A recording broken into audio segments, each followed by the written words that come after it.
विद्यार्थी मित्रांनो, 9वी मध्ये तुमचं स्वागत. तुम्हाला आज मी इतिहासाचं पहिलं प्रकरण अध्यापन करायला सुरुवात करणार आहे आणि त्या प्रकरणाचं नाव आहे इतिहासाची साधने. आता तुमच्या मनामध्ये विचार आला, काय सर तो इतिहास मत पूछो. कारण तुम्ही हुशार विद्यार्थी. बऱ्याच विद्यार्थ्यांना करिअर करताना विज्ञान विषय जिव्हाळ्याचा वाटतो, गणित विषय जिव्हाळ्याचा वाटतो, इंग्रजी विषय पण जिव्हाळ्याचा वाटतो. पण काही विद्यार्थ्यांची पहिल्यापासूनच अशी मानसिकता असते, इतिहास म्हणजे डॅम बोर. पण विद्यार्थी मित्रांनो, इतिहास हा विषय सर्वस्पर्शी असा विषय आहे. मला सांगा बरं, असा एक तरी विषय आहे का ज्याला इतिहास नाही म्हणून? म्हणजे भविष्यात जर तुम्ही इंजिनिअरिंग मध्ये करिअर करायचं ठरवलं, काहींनी वैद्यकीय क्षेत्रामध्ये करिअर करायचं ठरवलं, तर ते करिअर करत असताना तुम्हाला शेवटी त्या विषयाचा इतिहास अभ्यासावाच लागणार आहे. आणि म्हणून या विषयाकडे तुम्ही सकारात्मक दृष्टीने पहा. मग आता प्रश्न असा आहे, मला खात्री आहे की तुम्ही विद्यार्थी आता थोडेसे गंभीर झाला आहात, कारण 9वीच्या इयत्तेमध्ये प्रवेश केल्यानंतर तुम्ही उच्च माध्यमिक विभागाकडे आता वळायला सुरुवात केलेली आहे. मग आता 9वी, 10वी, 11वी, 12वी या वर्षामध्ये तुम्हाला जो इतिहासाचा अभ्यास करायचा आहे, तो अभ्यास कशासाठी करायचा? ठीक आहे, या विषयाचं ज्ञान वाढवणं इतकं आहेच. पण मग मला सांगा, आता भविष्यात आपल्याला ज्या काही नोकऱ्या मिळणार आहे, त्याच्यासाठी आपल्याला स्पर्धा परीक्षांची तयारी करावी लागणार आहे. आणि या स्पर्धा परीक्षांमध्ये इतिहास विषय हा अतिशय महत्त्वाचा असतो. मग तुम्ही मोठ्या स्पर्धा परीक्षांचा जर विचार केला, तर त्यामध्ये MPSC ची परीक्षा असेल किंवा UPSC ची परीक्षा असेल, तर या परीक्षेमध्ये इतिहास विषय हा अनिवार्य आहे.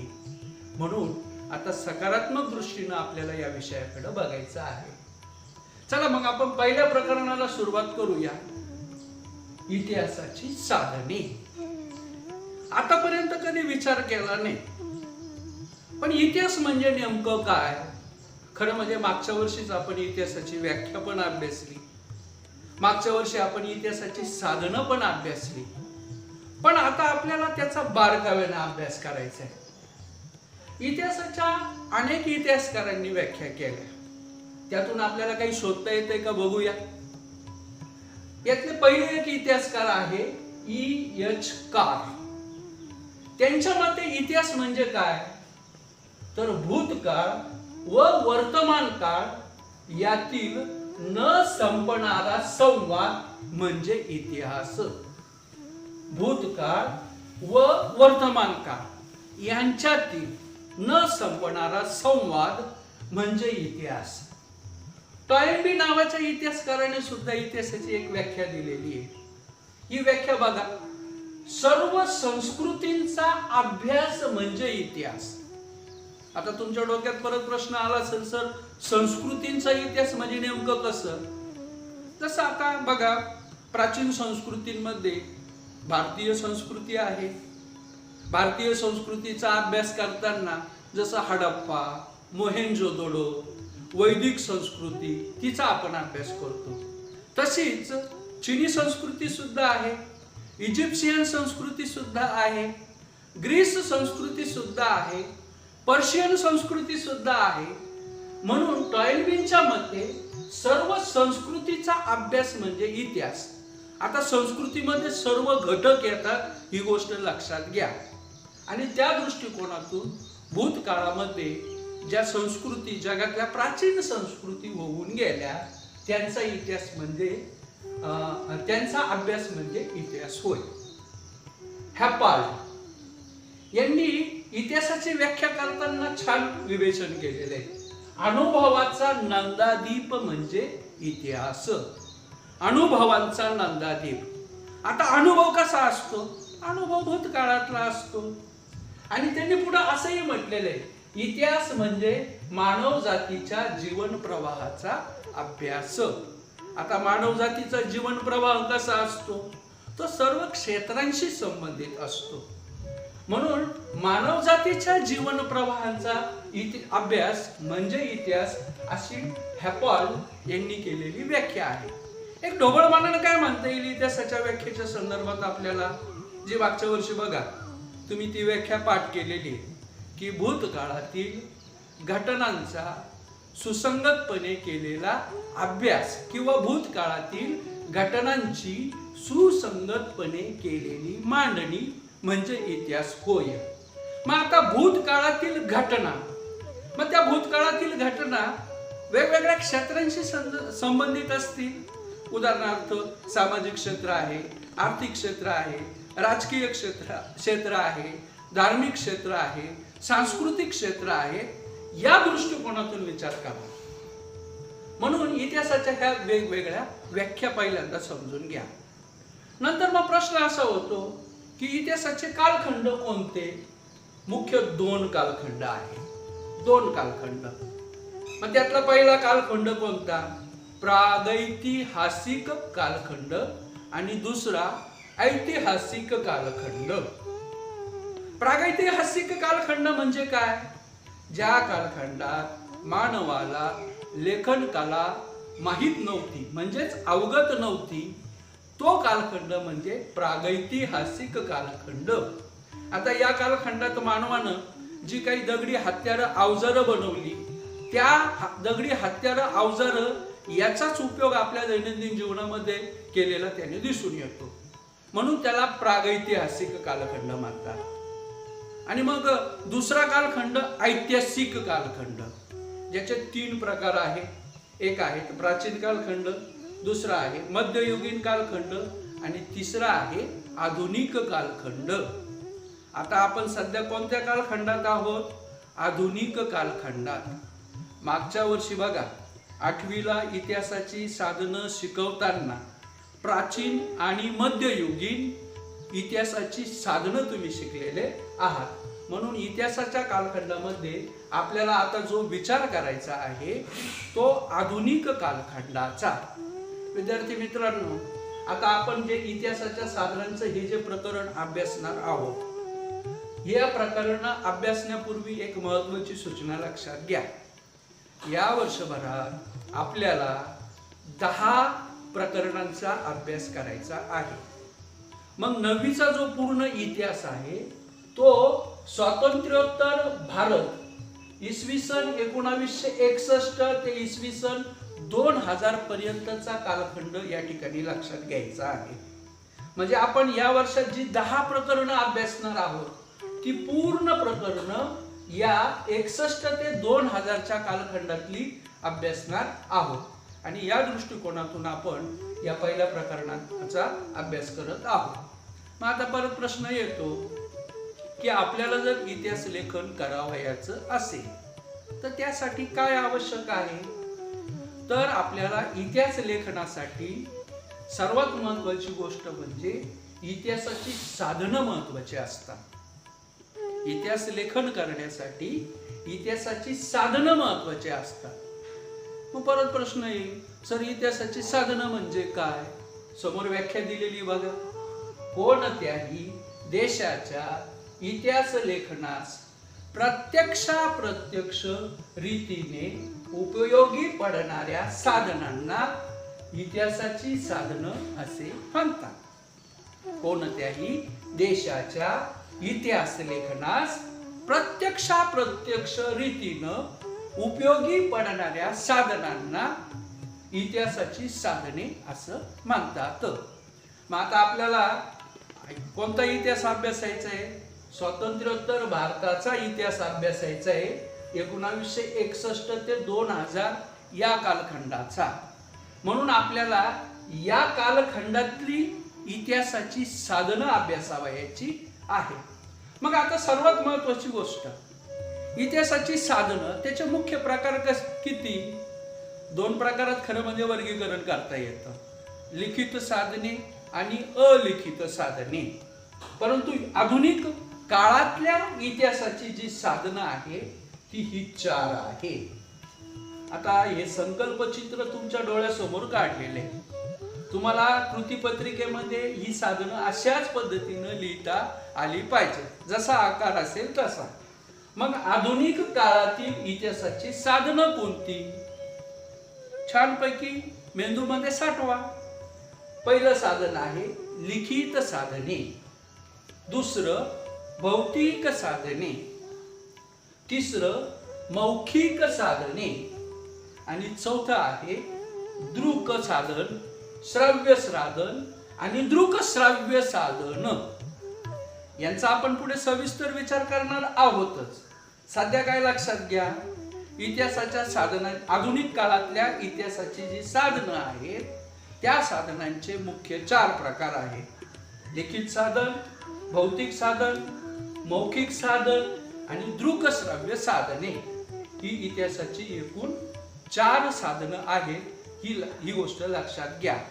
पुन्हा एकदा व्हेरीफाय करा, बघा, म्हणजे तुम्हाला पुन्हा अभ्यास करण्याची गरज वाटणार नाही. पहिल्यांदा तुम्हाला इतिहासाच्या व्याख्या सांगितल्या, नंतर इतिहासाचे कालखंड सांगितले 2, प्रागैतिहासिक कालखंड आणि ऐतिहासिक कालखंड. ऐतिहासिक कालखंड म्हणजे जेव्हा मानवाला लेखन कला अवगत झाली तो कालखंड म्हणजे ऐतिहासिक कालखंड. ऐतिहासिक कालखंडाचे 3 प्रकार, प्राचीन कालखंड, मध्ययुगीन कालखंड आणि ऐतिहासिक कालखंड. आणि आपण आता 9वीला जो अभ्यास करणार आहोत तो स्वातंत्र्योत्तर भारतातल्या या कालखंडाचा 61 ते 2000 या कालखंडाचा आपण अभ्यास करणार आहोत. नंतर इतिहासाच्या साधनांची व्याख्या पण तुम्हाला सांगितली आणि इतिहासाच्या साधनांचे तुम्हाला हे 4 प्रकार पण सांगितले. इतिहासाची, आधुनिक इतिहासाची जी मुख्य 4 साधनं आपण बघितली, त्या 4 साधनांमध्ये पहिलं जे साधन आहे लिखित साधन. मग आता हा आकृतीबंध लक्षात ठेवायचा आहे आपल्याला, म्हणजे जनरल नॉलेजच्या दृष्टिकोनातून सुद्धा आपल्याला ही सर्व साधनं सांगता आली पाहिजे. मग कोणती लिखित साधने आहे? आपल्या समोर आहेत ती साधनं दिलेली.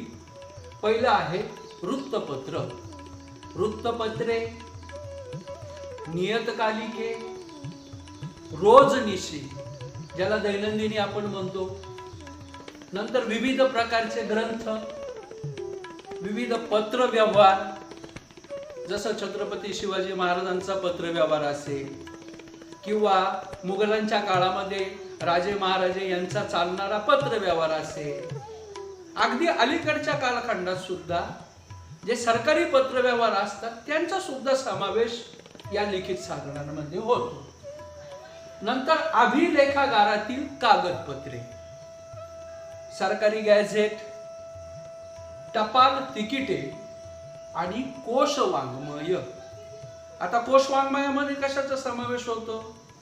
जसं विश्वकोश आहे, शब्दकोश आहे, व्युत्पत्ती कोश आहे. हे सर्व प्रकारचे कोश जे असतात ती लिखित साधनं असतात. आता या सर्व साधनांना एकदा बारकावेनं बघून घ्या. वृत्तपत्र, नियतकालिक, रोजनिशी, ग्रंथ, पत्र व्यवहार, अभिलेखागारातील कागदपत्रे, सरकारी गॅझेट, टपाल तिकिटे, कोश वाङ्मय, ही सर्व लिखित साधने आहेत. आता यामध्ये एक महत्वाची संकल्पना लक्षात घ्या. अभिलेखागार कशाला म्हणतात? ज्या ठिकाणी ऐतिहासिक दस्तऐवजांचं जतन करून ठेवलं जातं त्याला अभिलेखागार असे म्हणतात. ऐतिहासिक दस्तऐवजांचं जे ते जतन करून ठेवलं जातं म्हणजे जपून ठेवलेले असतात त्याला अभिलेखागार असे म्हणतात. मग आता तुम्ही प्रश्न विचाराल की सर आपल्या भारताचा अभिलेखागार कुठे आहे? भारताचे अभिलेखागार नवी दिल्ली या ठिकाणी आहे. म्हणून अभिलेखागार ही एक संकल्पना लक्षात घ्या. मग जसं आपल्या देशाचा अभिलेखागार असतं तसं राज्यांची पण अभिलेखागार असतात आणि तिथं आपली महत्वाची ऐतिहासिक कागदपत्र जतन करून ठेवलेली असतात. आता लिखित साधनं सर्व तुमच्या लक्षात आलेली असेलच. आता या लिखित साधनांच्या दृष्टिकोनातून आपल्याला दोनच साधनांचा यावर्षी थोडक्यात अभ्यास करायचा आहे. त्यामध्ये पहिलं जे साधन आहे प्रामुख्याने ते म्हणजे वृत्तपत्र, आणि दुसरं जे महत्वाचं साधन आपल्याला बघायचंय ते म्हणजे टपाल तिकीट. मग आता सर्वात महत्वाची गोष्ट घ्या, हे जे छापील प्रसार माध्यम आहे. आता वृत्तपत्रामधला मजकूर कसा असतो? छापील मजकूर असतो. टपाल तिकीट सुद्धा टपाल तिकिटांवरती सुद्धा जो मजकूर असतो तो छापील मजकूर असतो. मग या छापील प्रसार माध्यमांची माहिती कशी लक्षात घेता येईल? तर एक गोष्ट लक्षात घ्या, छापील प्रसार माध्यमांचा अभ्यास आपण जो करणार आहोत तो पण आता कालखंड पण लक्षात घेतला आपण भारताचा इतिहास अभ्यास करताना 1961 ते 2000 याच कालखंडामधला आपण अभ्यास करणार आहोत. म्हणून 1961 ते 2000 या कालखंडामध्ये या छापील प्रसार माध्यमांना अनन्यसाधारण महत्व होतं. 2000च्या पिरियड पर्यंत प्रामुख्याने वृत्तपत्र झालं किंवा नियतकालिक झाली किंवा ग्रंथ झाले यांना सर्वाधिक महत्व. 1990 साली भारताने नवीन आर्थिक धोरण स्वीकारलं आणि या धोरणामुळे आपल्या भारतामध्ये काही नवीन संकल्पना त्याचं अनुकरण झालं. खाजगीकरण, उदारीकरण, जागतिकीकरण या नव्या संकल्पना आपल्या देशामध्ये आल्या आणि साहजिकच भारताने 90 सालानंतर उदारीकरणाचं धोरण स्वीकारल्यामुळे आपल्या देशामध्ये इंटरनेटचा सार्वत्रिक वापर सुरू झाला आणि त्यामुळे वृत्तपत्रांबरोबर नियतकालिकांबरोबर इंटरनेट या साधनाला सुद्धा खूप महत्व प्राप्त झालं. म्हणजे 1961 ते 2000 या काळातला इतिहास, भारताचा इतिहास अभ्यासताना आपल्याला इंटरनेटचा सुद्धा खूप उपयोग होतो. मग या लिखित साधनांमध्ये जी दोन साधनं आपल्याला बघायची त्यातलं वृत्तपत्र हे पहिलं साधन, त्याची थोडक्यात माहिती बघूया. आता वृत्तपत्राला लोकशाहीचा चौथा स्तंभ असं मानतात. वृत्तपत्र काय आहे? प्रसार माध्यम आहे. वृत्तपत्राला लोकशाहीचा चौथा स्तंभ असे म्हणतात. मग काही विद्यार्थी म्हणतील, सर मग पहिले 3 स्तंभ कोणते? तर कार्यकारी मंडळ, कायदे मंडळ आणि न्याय मंडळ ही लोकशाहीचे हे पहिले 3 स्तंभ आणि चौथा स्तंभ आहे वृत्तपत्र. मग त्या वृत्तपत्रांचं इतिहासाच्या दृष्टीने, इतिहास लेखनाच्या दृष्टीने काय महत्व आहे? तर एक पहिली गोष्ट लक्षात घ्या, वृत्तपत्रातून काय माहिती मिळते, काय छापून येतं? वृत्तपत्रामधून प्रामुख्याने जागतिक स्तरावरच्या विविध घडामोडी ज्या घडतात त्यांची माहिती छापून येते. जागतिक स्तरावरती जे काही राजकारण चालू असतं त्याची माहिती वृत्तपत्रातून छापून येते. वृत्तपत्रांमधून आपल्याला अजून काय माहिती मिळते? कला, क्रीडा, सांस्कृतिक, साहित्यिक असे विविध विषयांची, विविध क्षेत्रांची माहिती आपल्याला मिळते, अगदी मनोरंजनाची सुद्धा. आणि अलीकडे तर वृत्तपत्रांमध्ये शाळेच्या दृष्टिकोनातून, महाविद्यालयांच्या दृष्टिकोनातून सुद्धा लेखन केलं जातं. म्हणून ते एक महत्वाचं लिखित साधन आहे. आता वृत्तपत्रांच्या बाबतीमध्ये बघा, वृत्तपत्र ही विविध पातळीवरती छापली जातात. जसं प्रादेशिक पातळीवरती वृत्तपत्र छापली जातात, राज्य पातळीवरती, राष्ट्रीय पातळीवरती वृत्तपत्र कार्यरत असतात आणि काही वृत्तपत्र ही जागतिक पातळीवरची पण आहे. आता जसं आपल्या स्थानिक पातळीवर जर आपण विचार केला नाशिकच्या बाबतीमध्ये, तर स्थानिक पातळीवरती नाशिक जिल्ह्याच्या बाबतीमध्ये गावकरी सारखं वृत्तपत्र आहे, त्याचबरोबर देशदूत सारखं वृत्तपत्र आहे. राज्य पातळीवर जर विचार केला तर लोकमत, सकाळ, महाराष्ट्र टाइम्स, पुण्यनगरी, दिव्य मराठी, सामना यासारखी अनेक वृत्तपत्र राज्य पातळीवरती पण आहे. म्हणजे आपल्याला काही वृत्तपत्रांची नावं पण लवकर सांगता आली पाहिजे. ही जी वृत्तपत्र असतात विविध विषयांवरती लेखन करतात. म्हणजे दैनंदिन घडामोडी ज्या असतात भूतकाळातल्या त्यांची तर माहिती येतेच, परंतु वेगवेगळ्या विषयांवरती सुद्धा ते लेखन करत असतात.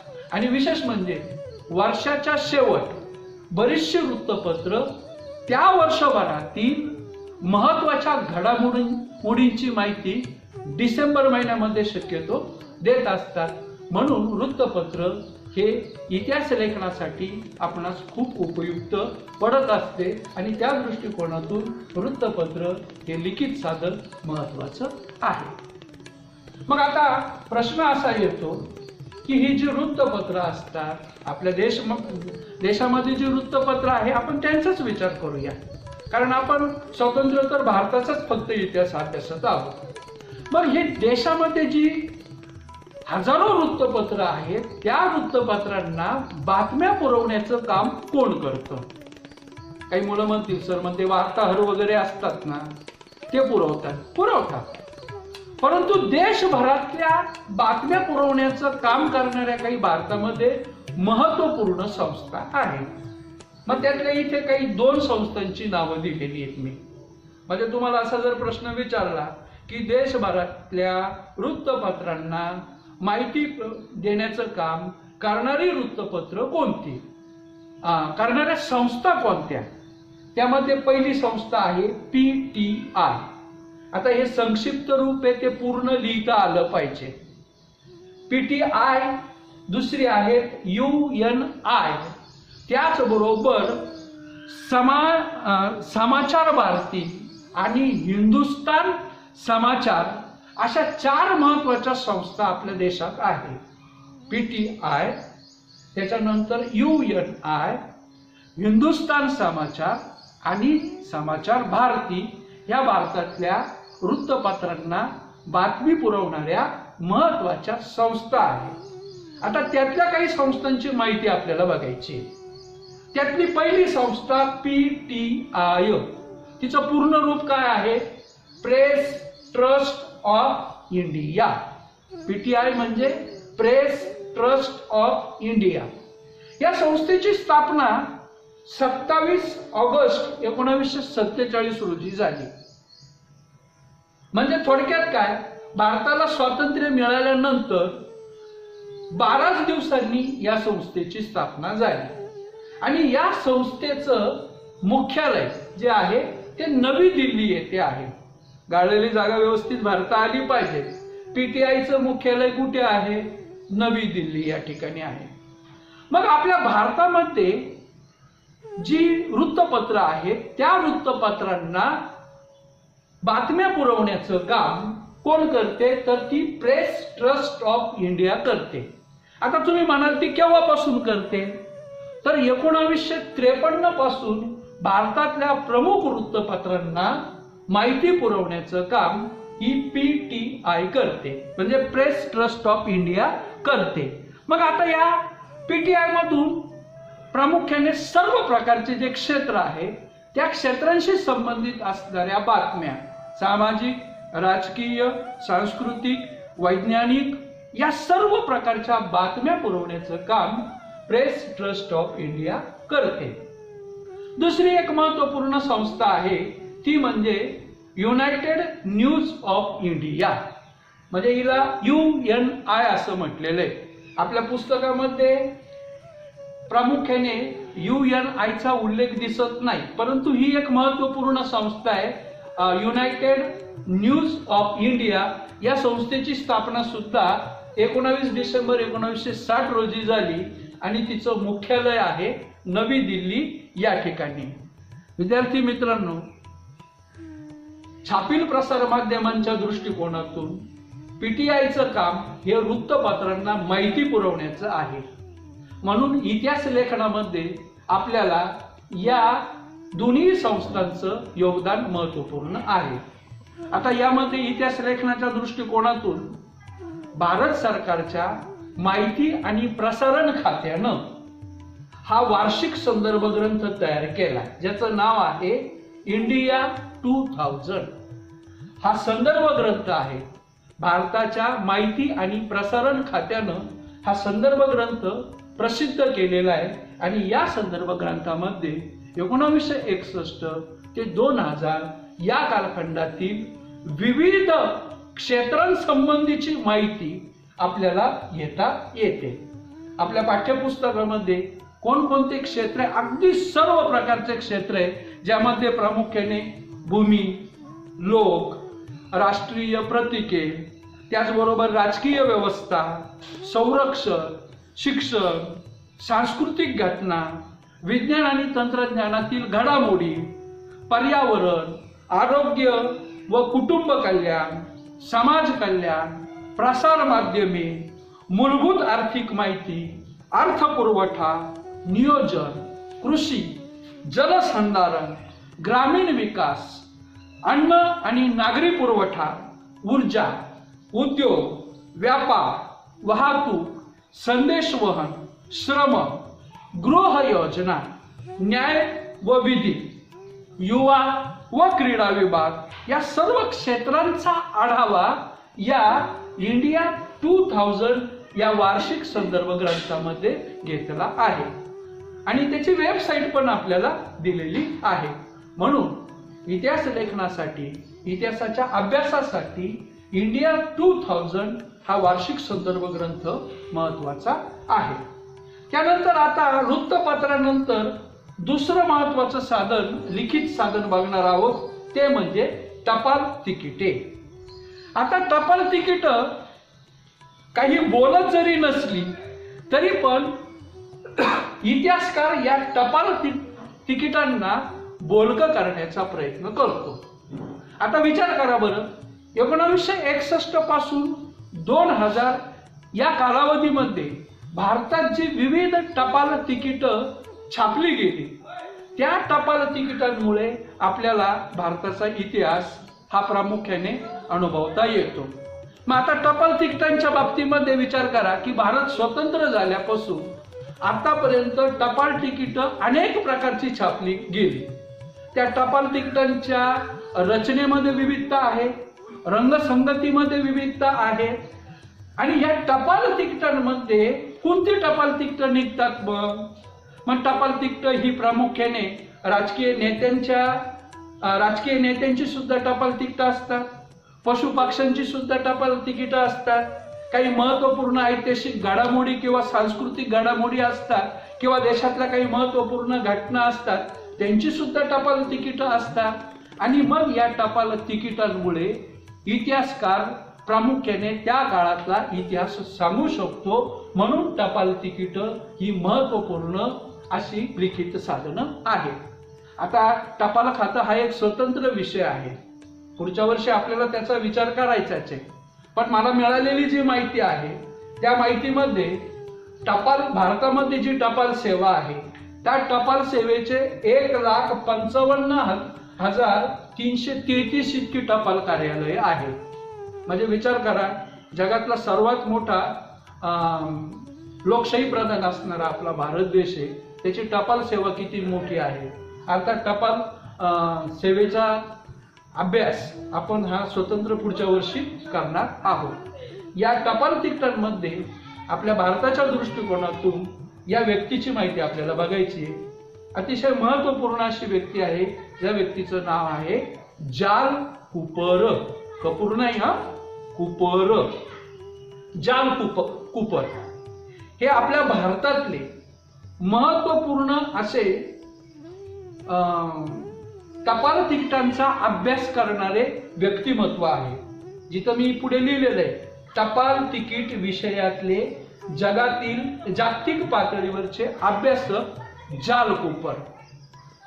मुंबईला पारशी कुटुंबामध्ये जाल कूपर यांचा 29 मार्च 1905 रोजी जन्म झाला.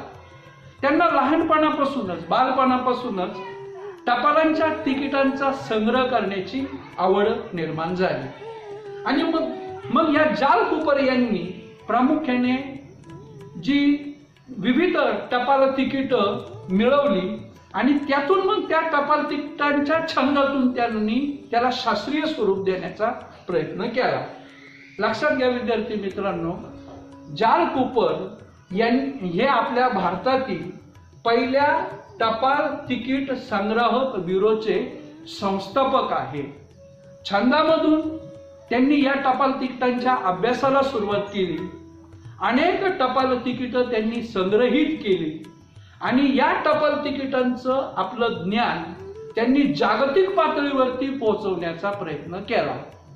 इतिहास लेखनाच्या दृष्टिकोनातून त्यांनी जी टपाल तिकीटं संग्रहित केलेली आहे ती आपल्यासाठी इतिहासाचा अनमोल असा ठेवा आहे. भारतातील पहिल्या टपाल तिकीट संग्रह ब्युरोचे ते संस्थापक होते. विशेष म्हणजे त्यांनी टपाल तिकिटांवर आधारित अनेक पुस्तकं पण लिहिली. इंडियन स्टॅम्प जर्नलचं संपादन पण त्यांनी केलं आणि या टपाल तिकिटांच्या माध्यमातून त्यांनी एक संस्था पण स्थापन केली जिचं नाव आहे empire of India philatelic society. हिची स्थापना पण त्यांनी केली. असे हे जार्ल कूपर जे आहे त्यांच्या टपाल तिकिटांच्या एकूण योगदानाच्या दृष्टीनं भारत सरकारनं 1977 साली एक 10 रुपयाचं टपाल तिकीट प्रसिद्ध केलं. म्हणून जार्ल कूपर हे आपल्या देशातले या टपाल तिकिटांच्या बाबतीतले महत्वाचे असे व्यक्ती आहे. त्यांची पण माहिती तुम्हाला इथे सांगितली आहे.